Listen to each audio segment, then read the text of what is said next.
Welcome back. So in this lesson, we're going to start by making a new file, actually filling it with HTML and opening it in the browser.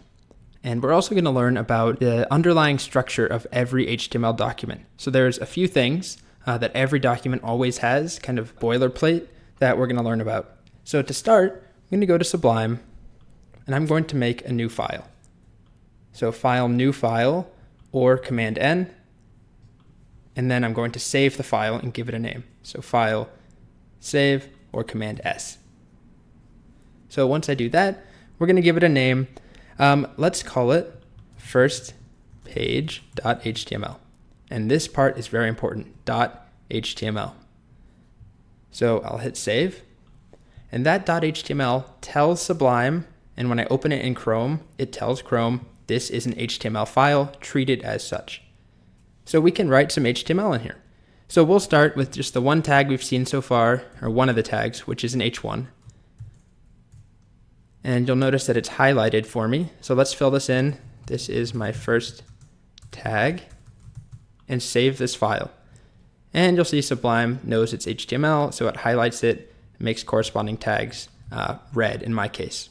Now what we want to do is actually open this file and view it. Because remember, HTML is just text, but our browser interprets it and turns it into something like this, or this. So to actually get Chrome to open it, there's a few solutions. The first one is just double click on it, and it will open it in your default browser. If that is not Chrome, it will still work, but it will open it in Safari or Firefox or Internet Explorer. And you can see though, as it opens it, it's not showing me the actual HTML. It is taking the HTML underlying it and turning it into this nice visual representation. As always, I can view my page source, and you'll see it's just one tag. So definitely simpler than something like this,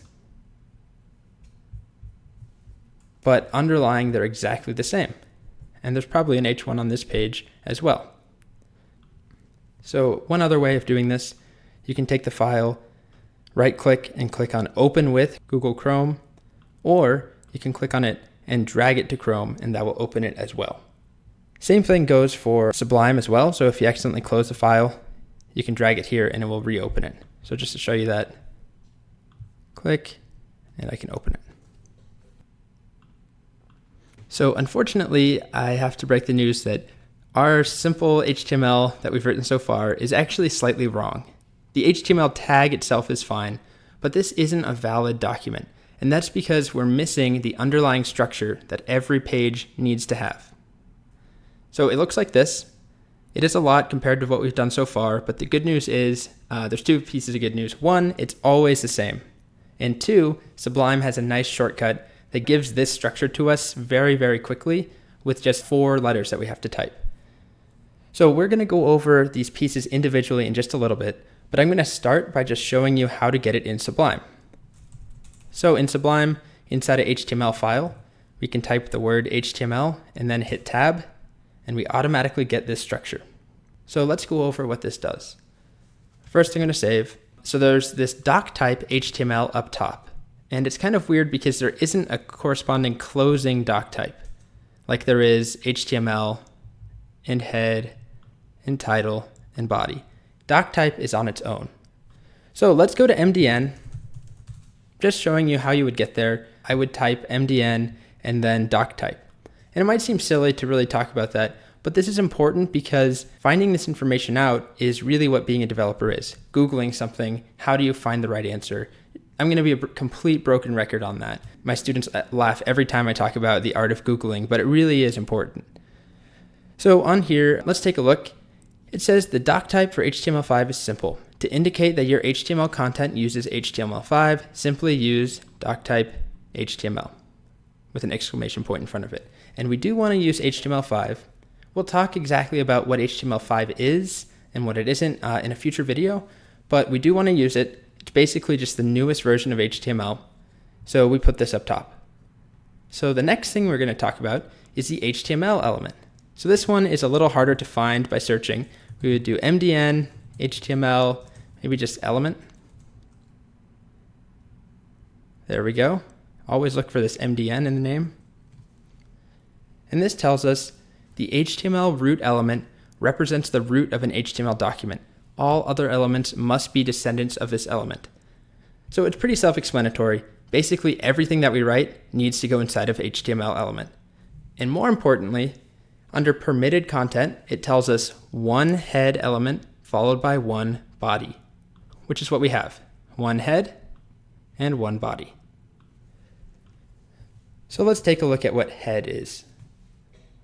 The head element provides general information, metadata about the document, including its title and links to or definitions of scripts and style sheets. So what that means is basically everything that we don't see on the page as a user, so things like font files in our style sheet files, our JavaScript files, all of those go in the head. And then the body is where we put all of our content. It represents the content of an HTML document. So if we go back here, I'm going to show you one more thing, which is how to write comments in HTML. If I wanted to write a note to myself, if I just wrote this, content goes in the body, and then up here I wrote metadata goes in head. Unfortunately, that won't work because this will actually show up on the page. HTML will treat this like text, and I want it just to be a note to myself. So this is something you can do in every programming language. You can turn this into a comment. And a comment looks just like this. Starts with a less than sign, exclamation point, 2 dashes, and then some content. And then on the other side, 2 dashes and a greater than sign. So you can type that here yourself, type it manually. And you can see it kind of goes gray in Sublime. But another really nifty shortcut is that you can select a line. You don't even have to select it, just go to a line and hit Command/.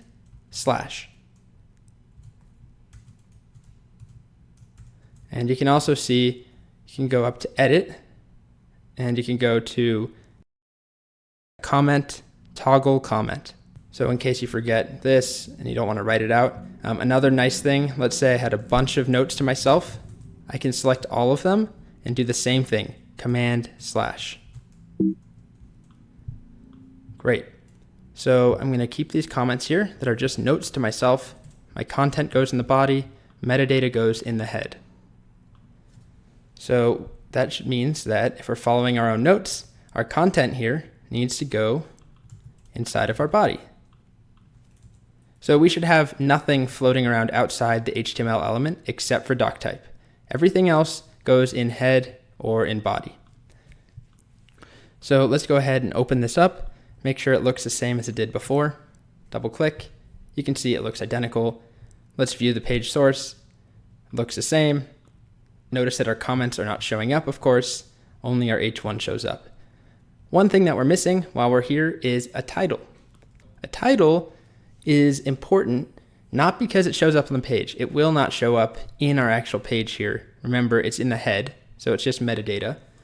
What it does do is two things. One, it's going to determine the name or the text that goes in our tab up here. And it's also important for search engines and for other pages. When other pages link to your site, or when you go to Google and you search for MDN, these names here, these come from the title elements. So for instance, MDN celebrates 10 years of documenting your web. You click on that. You can see up here, it says MDN celebrates. It gets cut off. We can inspect the page, look for a title element. So a lot of stuff. Here we go. Title, MDN celebrates 10 years of documenting your web, the Mozilla blog. So title is important.